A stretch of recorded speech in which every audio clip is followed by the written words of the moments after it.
Tiga spesialis pencurian sepeda motor diringkus unit Reskrim Polsek Sukarami, Palembang. Dari tangan pelaku, petugas berhasil mengamankan motor hasil kejahatan.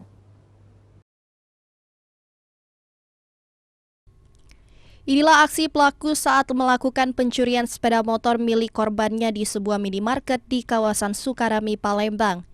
Dari rekaman CCTV terlihat, pelaku dengan cepat melakukan pencurian sepeda motor milik korbannya saat berada di halaman parkir minimarket. Dari rekaman CCTV tersebut, petugas akhirnya menangkap ketiga pelaku, Mei Hendra 24 tahun, Adlan 27 tahun, dan Adi Putra 26 tahun.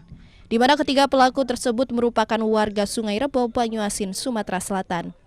Dari penangkapan pelaku, diamankan beberapa motor hasil dari kejahatan.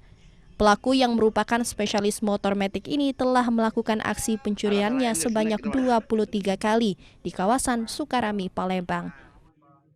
Satu kelompok lagi ini yang melakukan perbuatannya ini spesialis di warung-warung.